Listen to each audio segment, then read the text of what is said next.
Good morning, good morning, good morning, good morning, and welcome to today's ancient Irish tale. We are now in a brand new cycle of Irish mythology, and this one is the cycle of the traditional kings. Our first tale is the tale of the death of Fergus MacLeide. So, sit back, relax, grab a horn of mead, sit by the fire, and enjoy. Yes, smash that subscribe button and enjoy today's tale. Now, the tale of this story, like many other tales in early Irish literature, is not precisely indicative of the main interest of the narrative.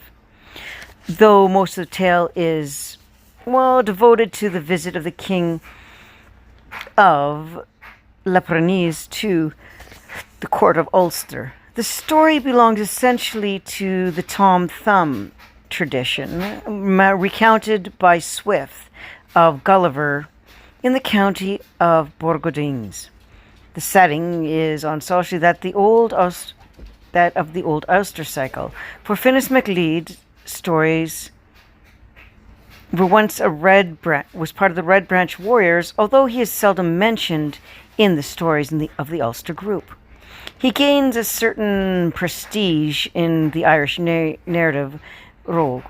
A strange narrative of his death, as related here, is not mentioned in the earlier stories dealing with the heroes of Eamon. The second account here is usually regarded as having been composed about 1100. The person hearing, will recall that in modern Irish folklore, the leprechauns are, a diminutive fairy shoemaker. A righteous king and maintainer of truth and giver of just judgment over the happy clan Rugger, or children of Ruther of Ulster, was Fergus, son of Leither, son of Ruther, and that they were his heroes of the men of war. Argan, Ravenger, Colin Breeze, son of Ich, and Dobra, son of Lithger. This king have made a great feast in Eamon, the capital of Ulster, and it was ready fit to be consumed, and all set in order, and the very season and the very hour at which the kin of Lepra and Leprechaun, midgets, or, tiny people, had a banquet. Those who named was Ilprin and Elbrin. Those are the names of the men of war that were Ilbrin's Conus, son of Rishgar, Guru, son of Garmad, and Rigburg, son of Roberg, Lugan, son of Ligrid, Gomra, son of Gabrak, Fieler, son of Fronan, and Kilbrick, son of Gorman. Together with Bron, son of Birgrid, Lucan, son of Luan, and Mither, son of Mutan, to them was brought a strong man of the reign of Lepra and Leprechaun, whose prize feat was that he used to perform as hewing down a thistle in a single throat, whereas it was a 12-man's effort of the rest of them to give him, a singly restful fall. To them was brought the king's presumptive successor, Breg, son of Berg, little son of Little. So, also was brought the king's poet, and man of the art likewise, Irchit, son of Berg, son of Burston, and the other nobles of the land of Lepra and Leprechaun. The guests were, placed according to their qualities, and to the precedence at one side of Ilbrin was placed, having next to him on either hand Bobo, his wife, and his chief poet, and at the other side of the hall, facing Ilbrin, sat Berg, son of Berg, with the notables and chiefs, and the kings and strongmen too. Gormer, son of Gumran, son of Gallus, stood beside the doorpost of the house. Now were the spigots drawn from the vases of colour, those vases being dusky red, like the tint of red yew. The carvers stood up and carved, and the cupbearers to pour, and the old ale, pear and old ale. Sleep compelling, delicious. And it was served out of a throng, so that on one side and on the other of the hall they were elated and made huge noise of mirth. At last Isbin, who was their king and head of all their council, having this land over the Combrec, the vegetative horn,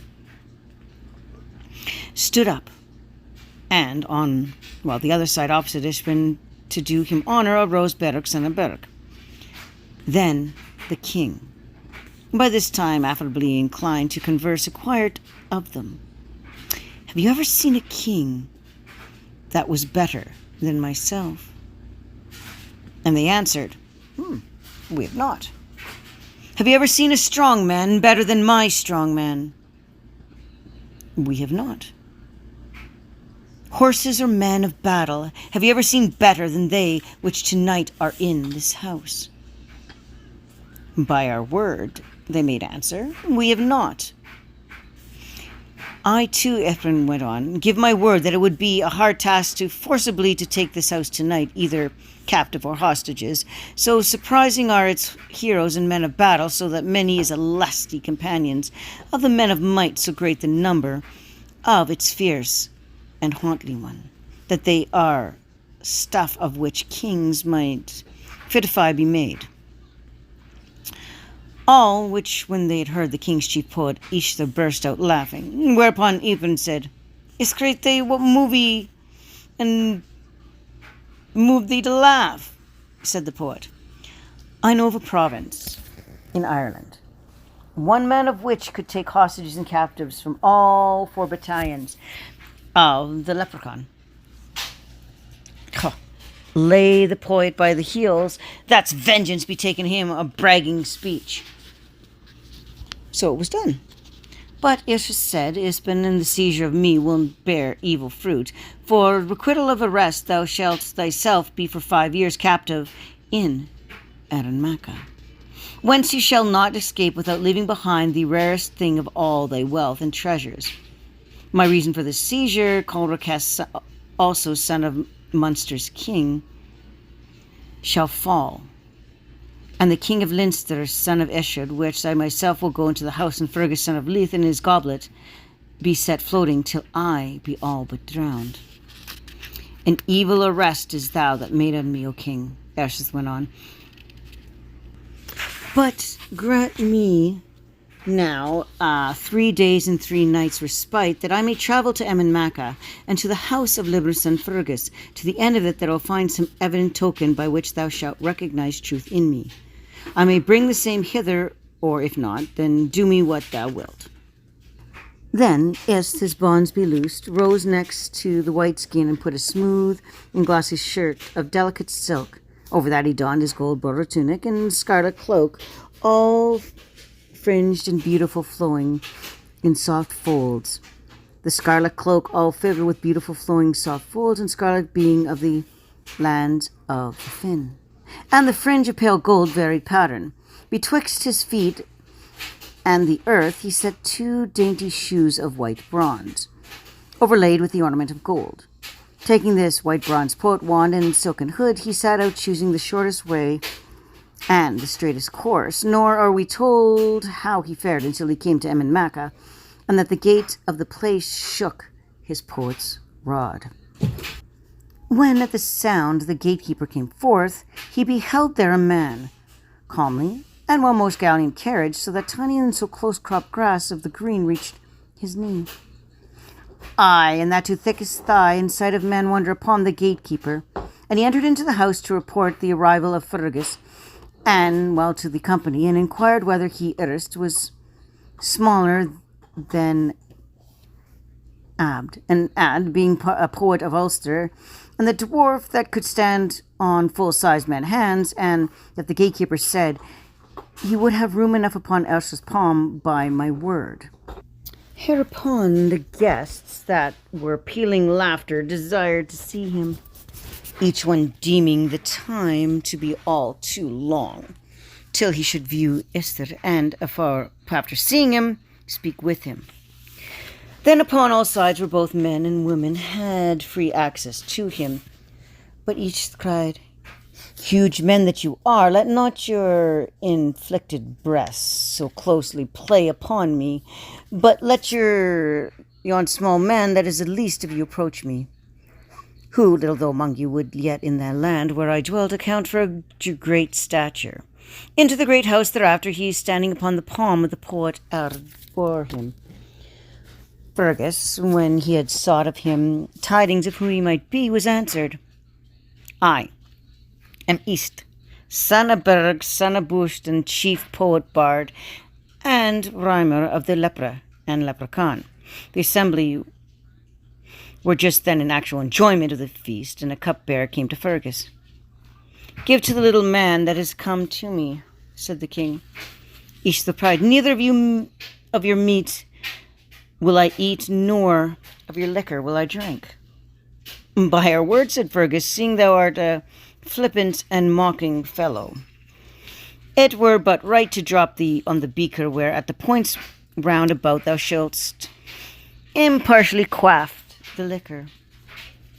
The cupbearer closed his hand on Ishit, popped him into the goblet, in which upon the surface of the liquor that he contains he floated around. "You poets of Ulster, much desirable knowledge and instruction there is what upon my conscience ye sorely need to have me, yet ye allow me to be drowned." With fair strained napkins of great virtue and special silken fabrics he was plucked out and was clean speck and span. And Fergus inquired, "Of what implement speakest thou whilst ago hindering thee from sharing our meat?" "That I will tell thee," the little man replied, "but let me not inquire thy displeasure." "So be it," promised the king. "Only explain to me the whole impediment." Whereas East spoke to Fergus, answered him.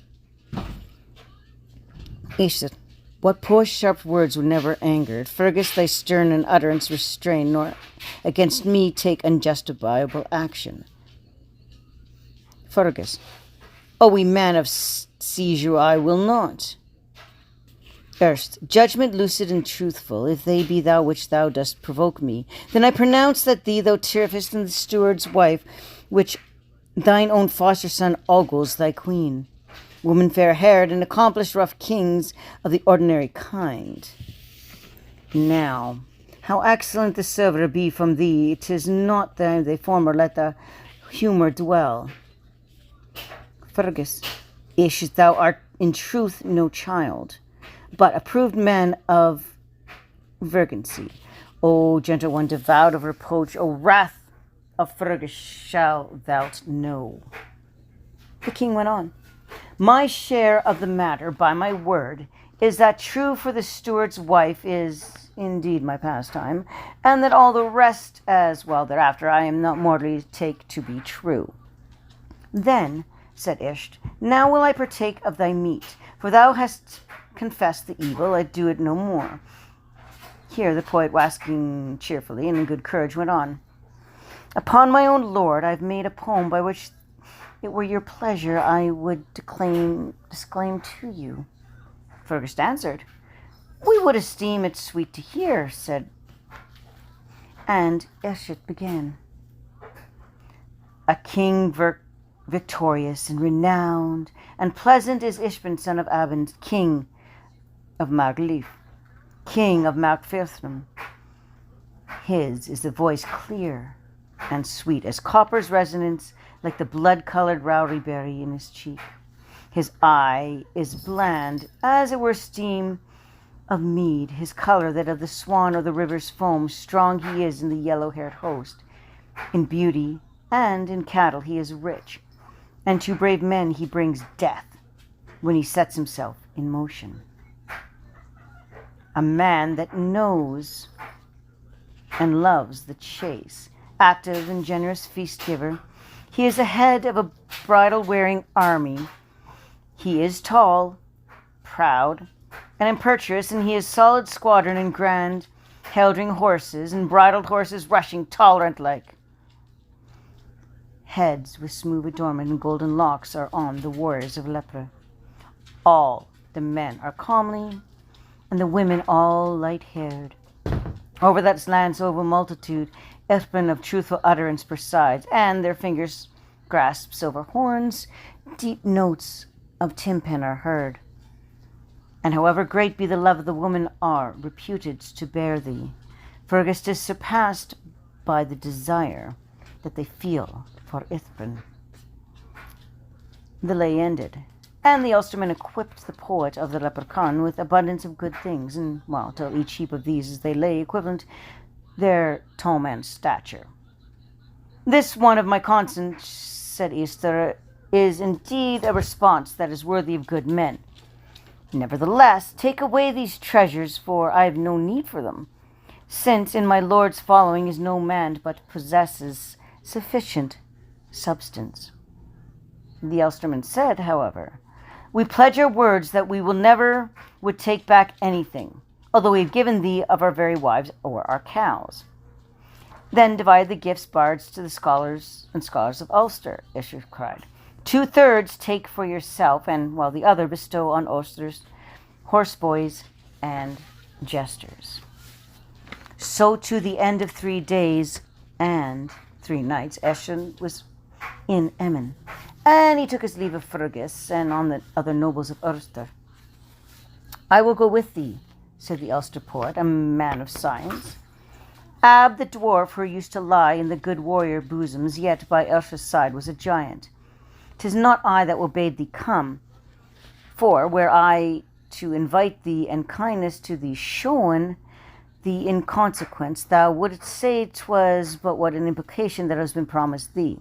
Whereas if such be not held out to thee, thou wilt ought receive it, thou wilt be grateful. Out of Emmen the pair of poets now went their way.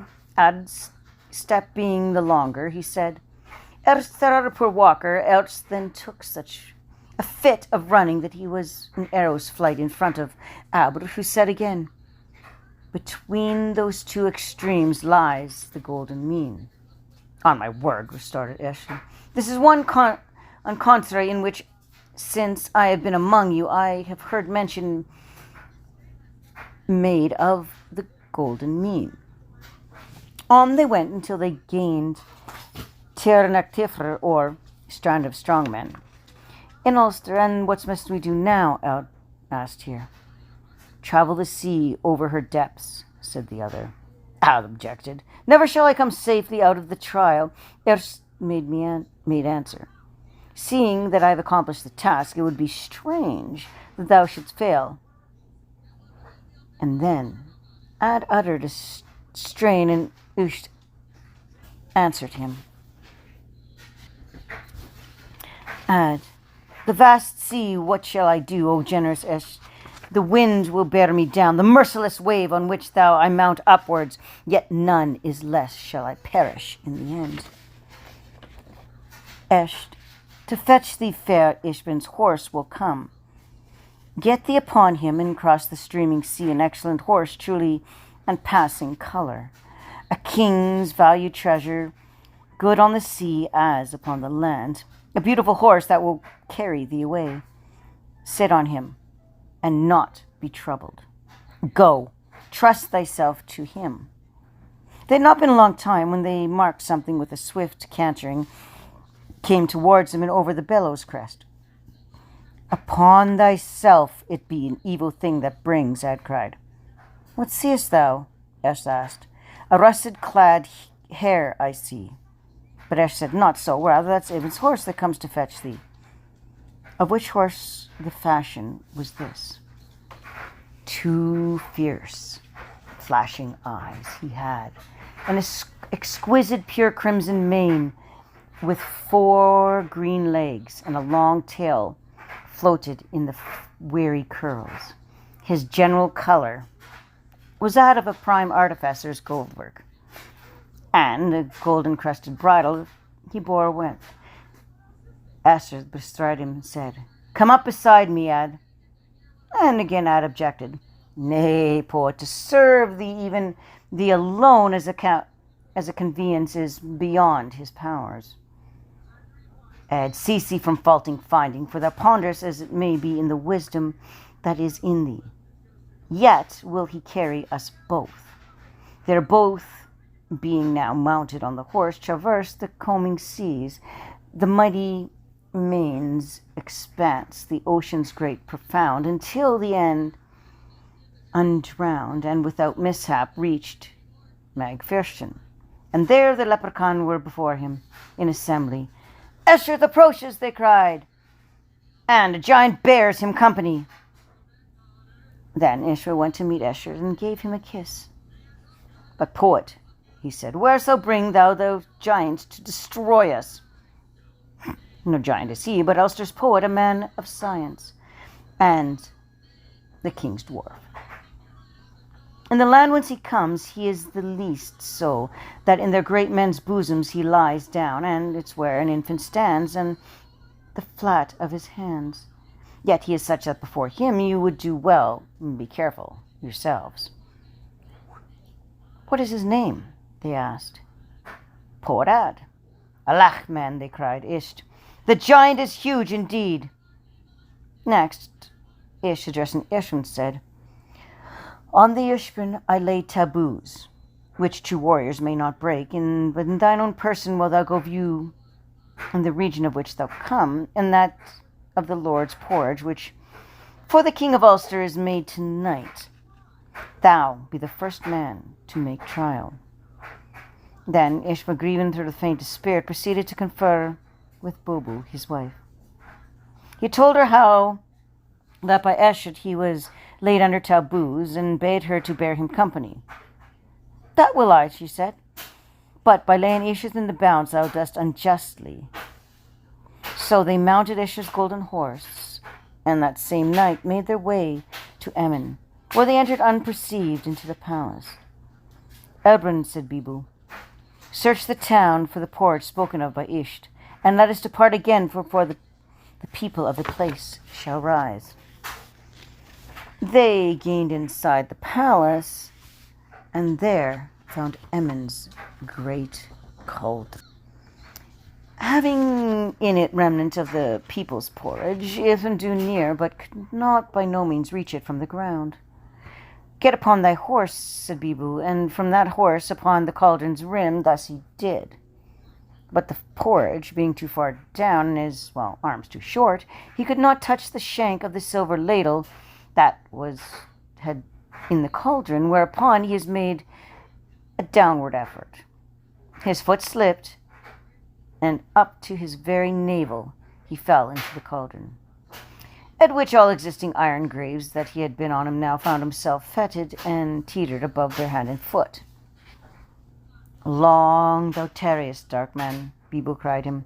For Ishvan there was thus, hair he had was jet black, and curled his skin, being whiter than foam of a wave, and his cheeks redder than the fiercest scarlet berries, wherein seeing him only all lepra people had hair that was ringleted indeed, but of fair and yellow hue. Hence, when he was styled Dark Man. Bibu spoke now, and ich bin answering her. She, "O dark man, and O dark man, dire is the strait at which thou art. Today, it is the day the white horse must be saddled. For the sea is angry, and the tide at flood. He, O fair-haired woman, O woman with fair hair, grieves hold me captive in this vicious mess, nor until I be given ransom shall I ever be dismissed. O Bibu, morn is at hand, therefore flee away fast, and though the remnant sticks my leg.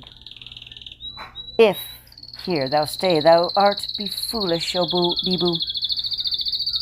She, "Rash words it was, to such a rash words at the house thou utterest, but by thine own good pleasure none under the sun might hold thee fast." He, "Rash was the word was rash that in my house I uttered, and a year and a day I must be now neither man nor woman of my people see."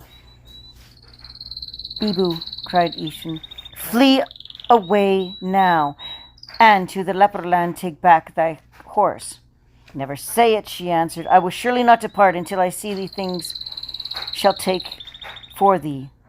The dwellers in Emmen, when they were now risen, found Ishban in the porch cauldron, out of which she could not compare to escape, in which the plight they saw him, the people sent a mighty roar of laughter, then picked Ishban out of the cauldron and carried him off to Fergus. My conscience, said the king, this is not the tiny man that was here before, seeing that, whereas the former little fellow had fair hair, and this has one of blackest thatch. What art thou, all minkland, and out of which round dost thou come? Ishban made answer, I am the leperfolk, or whom I am king. This woman that you see by me is my wife, and queen over all leper. Her name is Bibu, and I've never told a lie. Let him be taken out, cried Fergus, and put in with the common rabble of the household. Guard him well. Ishban was led out accordingly. Said Ishban, but if it be my please thee to show me some favour, suffer me no longer than among yonder loons from the great man's breast do all inflict me. And my word I pledge that till by Ulster and by thee be permitted, I will never leave you. Fergus cried, could I but believe that pledge, thou shouldst no more be with the common variots. Ishban's reply was, never have I overstepped, nor ever will transgress my plight word. Then was conducted into fair and private chamber that Fergus had, where the trusty servant of the King of Ulster was set apart to minister him. An excellent retreat indeed is this, he said, yet is my own retreat more excellent than it. And he said this lay, in the land that lies away to the north I have a retreat, the ceiling of which of red gold, and the floor of all silver, and white bronze litter is, and its threshold of copper, and white yellow plumage and thatch on it indeed.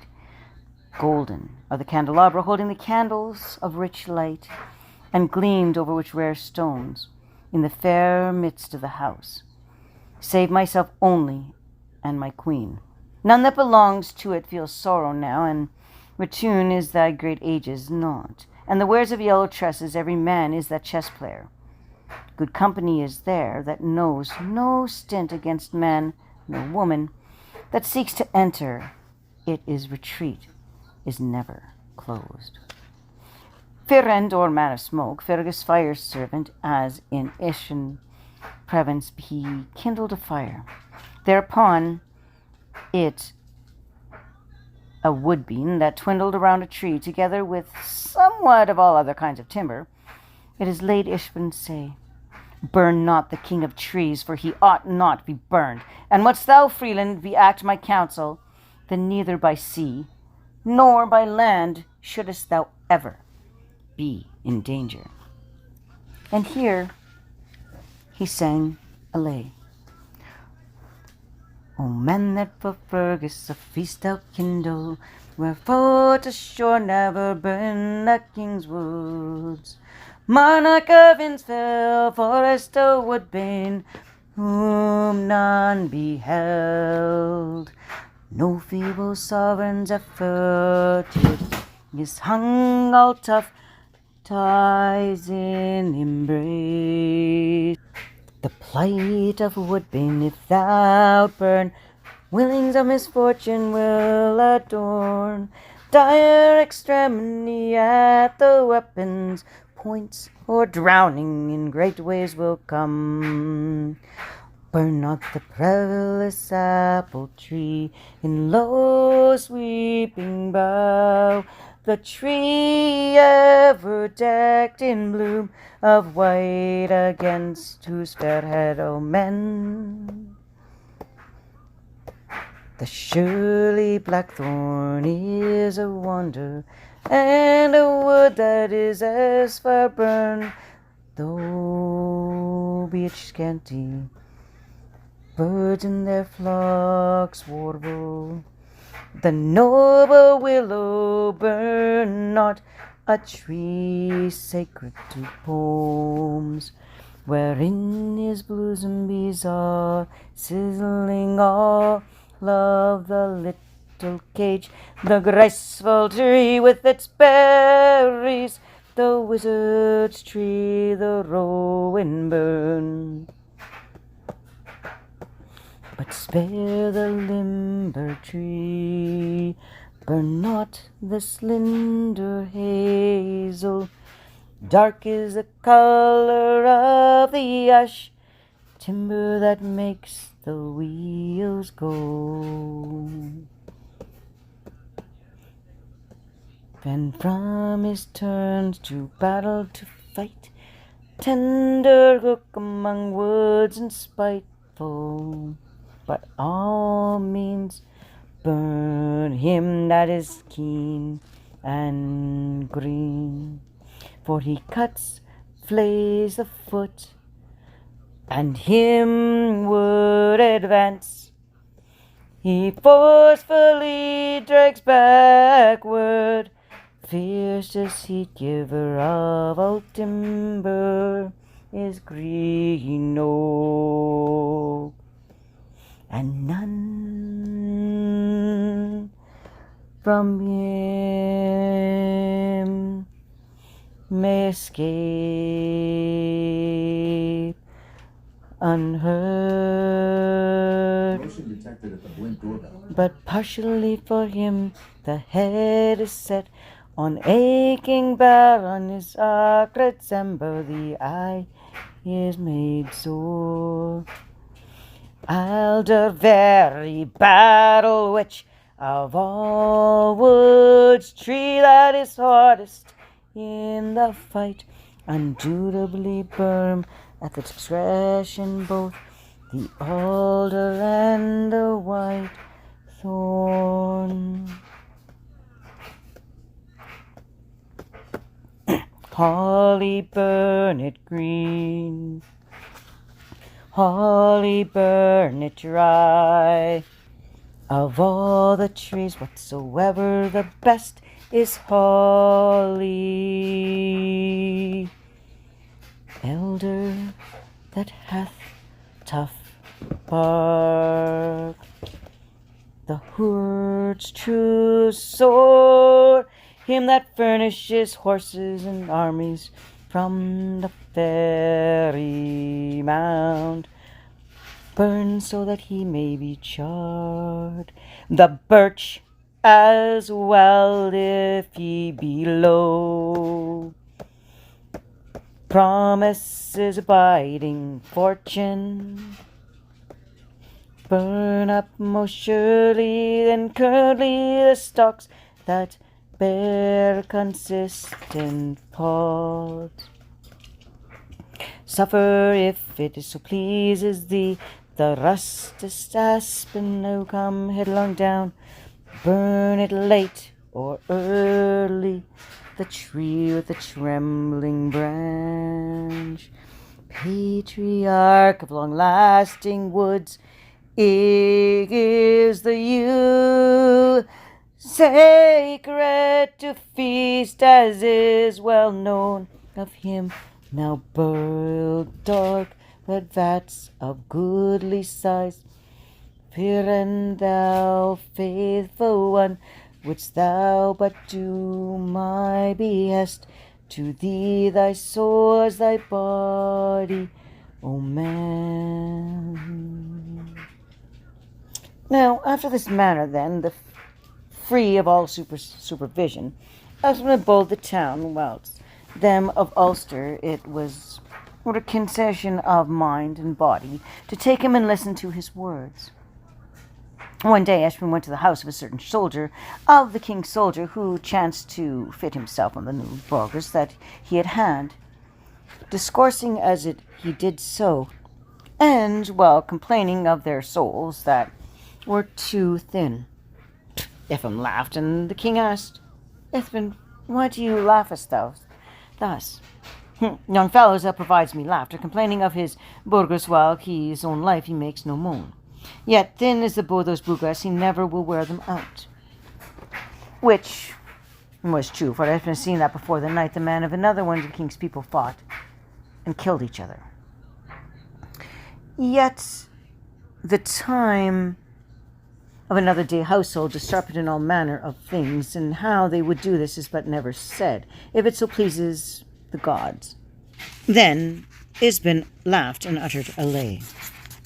Man talks, but the gods sheweth the outcome. To men all things are but confusion, and they must leave them as the gods knowest them to be. All that is which thou, monarch of the elements, hast thou ordained must be right. He, the king of kings, knows it all. I crave thee, Fergus. No man's life, however, be told so than the twinkling of an eye, where he a king's son knoweth not whether be truth or utters the fortune. Ethman now tarried in Emmen until the Leprechaun folk, being 7 battalions strong, came to Emmen in quest of him. And of these no single one did, whether in height or while in bark, exceed the other. And then Fergus of Ulster nobles came out to confer them, and they said, Bring us our king, that we may redeem him, and that we will pay him for a good ransom. Fergus asked, What ransom? Every year that is without ploughing, without sowing, we will cover this vast plain with a mass of corn. I will not give up Irbin, said the king. Tonight we will do thee a mischief. What mischief? Asked the king. All Ulster's calves will emit to their dams, so that by morning there shall be not a whole province to be found at the measure of one's babe allowance of milk.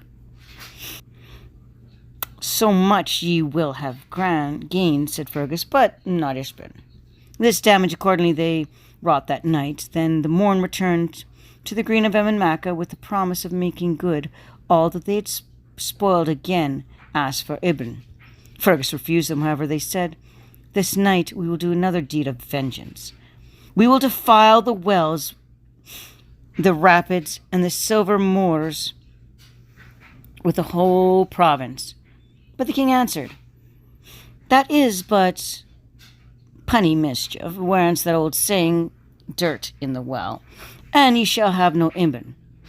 They have done this, come to Isbin on the 3rd day, and demand Ibn. Fergus said, I will not give him. And for the vengeance we will execute upon thee. What vengeance is that?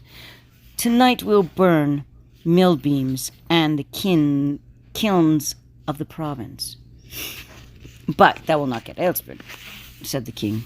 Away they went and did as they threatened, and then on the 4th day repaired for Ibn and clamoured for Emmen and clamoured for Ibn. And said Fergus, I will not deliver him.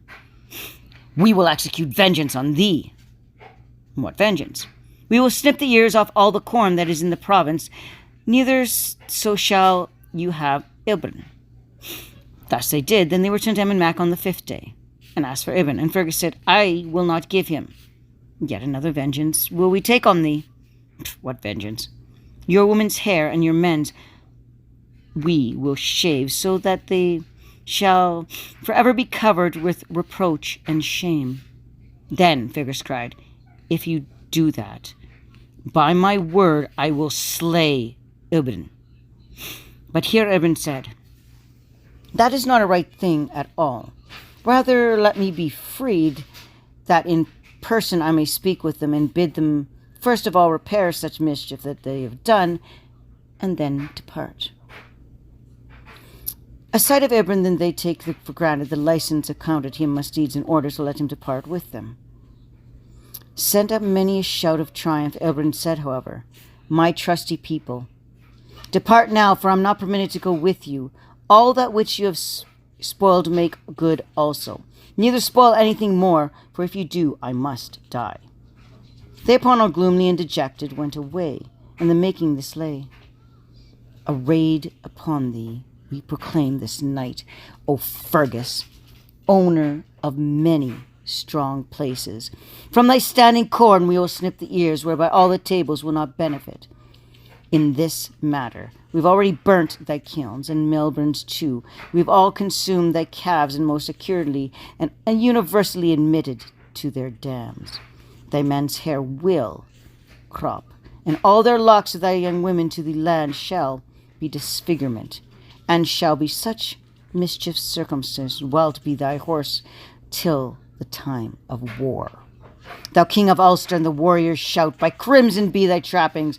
When he is in battle's press, may no heat indorant assail thee, nor inward flex dare seize thee, nor eye distemper reach thee. During all thy life, but Fergus not the love of thee, were it not by Elbrin here, whom Fergus holds, the discretion, the manner of the effing upon the deplorations would have been such that the disgrace incurred by Fergus would not have shown his refusal to be an evil one. And go now, said Elbrin, for Ishus have prophesied of me that before I shall have leave here, the choicest one of all my precious things I may not retain. So till year's end, all but the little he dwelt in Emmen, and then said to Fergus, of all my treasures choose thee now a single one, for so thou mayest. My precious things are good too, and in lay he proceeded to enumerate them. Take my spear, thou Fergus, thou hast enemies in number. In battle 'tis matched for 100, and a king that holds it will have fortune among the hostile spear points. Take my shield, oh, take my shield, a good price it is for me, Fergus. It is by stripping thee, O grey bear, behind the shelter none be wounded. My sword, and, oh, my sword, in respect of a battle sword, there is not a prince's hand that would all ish fail more excellent thing of price. Take my cloak, oh, take my cloak, for which thou hast take it, would be ever new. My mantle is good, Fergus, and for thy son and grandson will endure. My shirt, and oh, my shirt, wherever be here, that in the time has come within a whiff, my grandsire's and father's wife, her hands be spun it. Take my belt, oh, take my belt, gold and silver, upon knowledge of it. Sickness will not lay hold of him, and encircled by it. Nor, O skin encompassed by my girdle. My helmet, oh, my helmet, no prize there is more admirable. No man that is on his scalp shall assume and suffer thee from reproach of baldness. Take my tunic. Oh, my tunic, take well-fitting silken garment, for which thou hast 100 years it were on one, yet were crimson none the worse. My cauldron, oh, my cauldron, a special rare thing, for it's hardly used. Though it were stones that should not go in the cauldron, yet it would turn them into meat befitting princes. My vat, oh, my vat is compared to other vats of the best, and by that shall bathe in the life stage and traverse terrace. Take my mace. No better treasure canst thou choose. In the time of war, sharp encounter, 9 heads besides thy own will it protect. Take my horse rod. Of the yellow horse so fair to see, but the whole world's woman looking on thee, for that which rod in thy hand, and thee will enter at all in the hottest love. My timpan, endowed with sweetness in the Red Sea's bolsters, wherein resides the ministry sufficient of delight of all women of the universe. Whosoever reside ministry sufficient delight of and turning the temp be suddenly put to test. If ever hereto had seen a man of art, yet would an instrument of itself perform the minstrel's function. Ah, how melodious is the martial strain, and how low the cadence. Ah, how sweet all of it was self, to how it plays without a finger on the single string of all the strings. My shears, and oh, my shares, that Baron Smith did not make of them, and that into their hands every man will secure a sweetheart. My needle, oh, my needle, that is made of the finest gold, and swine and porkers take, and they will take thee dying day every night and be killed, that they may be killed, yet within watch live again. My halter, where should be on the booty bent, and now again to a break cow he put in convenient he should become white. Take my shoes, oh, take waters white bronze, virtue and malevolence alike, and travel land and sea, happy the king whose choice shall fall on thee. Fergus, said Ibn, from among all these choose 3 now, one precious thing, and let me go. But this was now the season and the hours of adventure, and the Ulster poet Aid returned, and him the sagas explained. The concerning Isham's house and his household in the reign of Lepra, and concerning of all which Aid forthwith began to tell him this lay. A wondrous enterprise it was that took me away from you, our poets and prompters' fairy place, and the great company and princes with the little men. 12 doors there are with the house-roomy beds and window and slides. 'Tis a vast marble and blocks of every doorway, doors of gold, of red and yellow green, and azure of blue, and bedclothes are. It's a 30 of ancient date warriors, cooking places and sites and baths. Smooth are its terrace and eggshells. Of earthen pillars are the crystals and columns of silver and copper too. Receding of tales and Finfoot lore, there was everyday singing poets and instrumental music, the mellow blast horns, and concerning ministerly. A noble king he is, Ifrin son of Abdul. Oh, wondrous enterprise that it was that took me away from you, our poets and porters' fairy place, with great company of princes and with little men. 12 doors there are with the house-roomy beads and windows lighted sides. 'Tis a vast of marble bullocks, and every doorway of doors of gold, of red, yellow, and green, and azure, blue, and bedclothes are. 30 ancient date warriors, cooking places. It includes baths. Smooth are its terraces, of the eggshells of Ithra's pillars are the crystal. Columns of silver and copper too. Reciting of tales of fan lore was there every day, singing poems, instrumental music, and the mellow blast of horns. A noble king is he, Ilbrin son of Albrin, and the yellow horse he was from undergoes no change, and who needs no strive after wisdom. Women are there, and in the pure, clear lake disport themselves. Satin their remnant is, and with each of them there's a chain of gold. As for the king's men at arms, they wear long tresses, hair ringleted, and glossy men of the mould ordinary of lepra can stand upon those shoulders' palms. Bibu Ishan blooming queen, an object of desire. Never was a white-skinned beauty without 300 women in her train. Bibu's women, it is little they clatter of evil or arrogance. Their bodies are pure white, and their locks reach their ankles. The king's chief poet, Escher, son of Berg, son of Bertram, his eyes is blue and gentle and less than double fist. That man the poems is, the poet's wife to all things good she is inclined. A lovely woman, and a wonderful she is sleep-round glove. The king's cupbearer, in all its banquet hall, trusty men and true. While Elafiora could lie within the sleeve, the king's men's men, and Gomer, son of Gur, son of Giz, stern door and Dora deeds, he could fell a thistle below.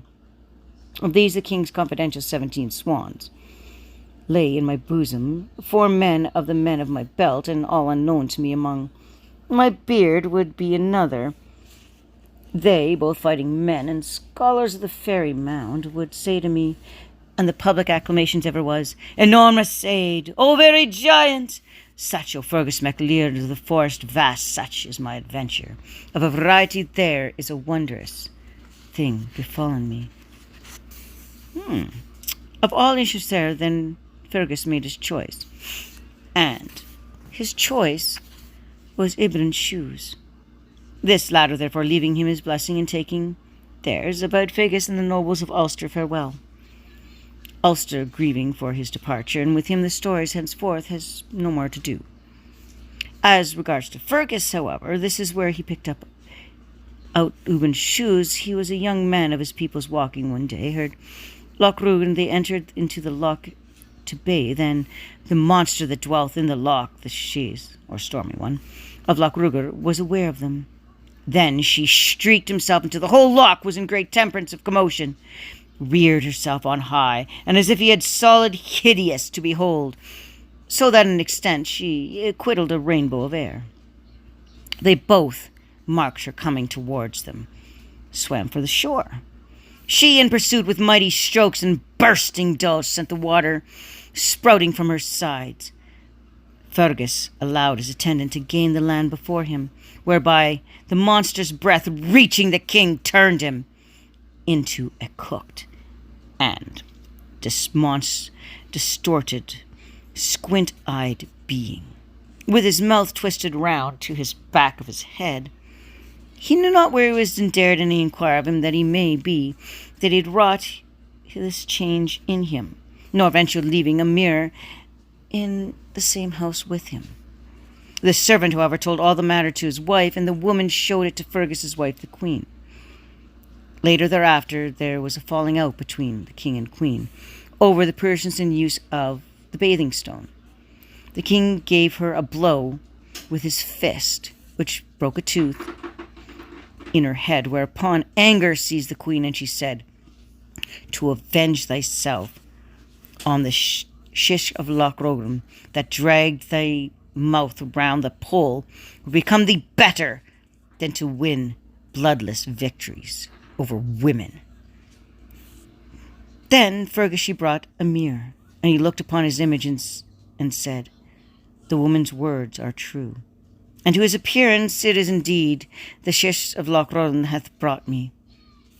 And hence it was that before all Isman other previous wares, Fergus had taken his shoes.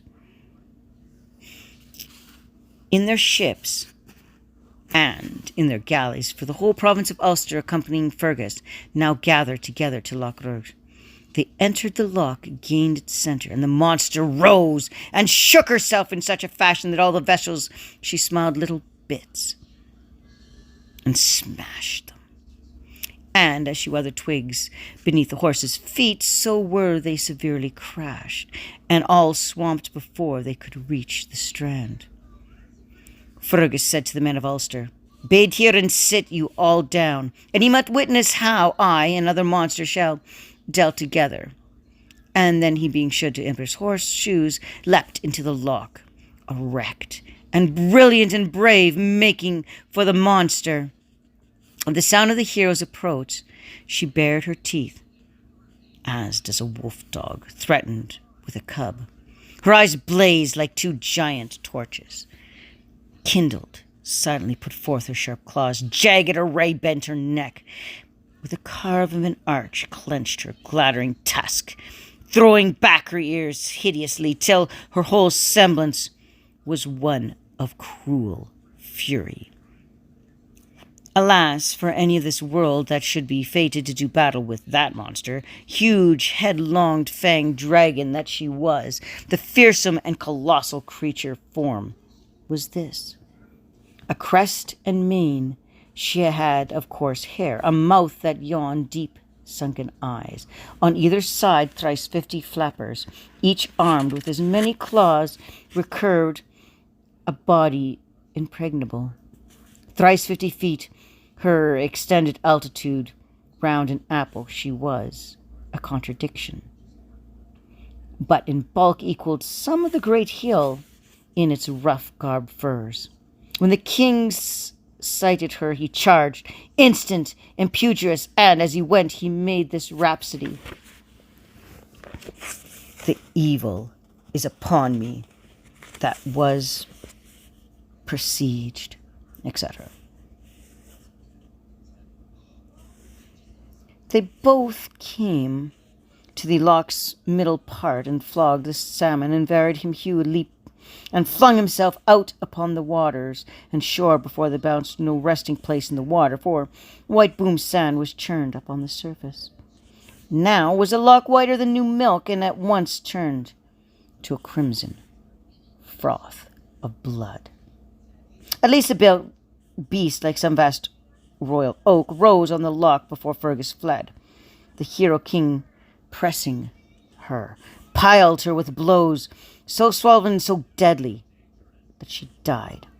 And with the sword in his hand, with the colcaber, this can be considered in Welsh mythology as King Arthur's famous sword, Excalibur, best blade that was all of Ireland and Wales. He hewed her all in pieces. To the loch's port where the Ulstermen were, he brought her heart, but thought he did.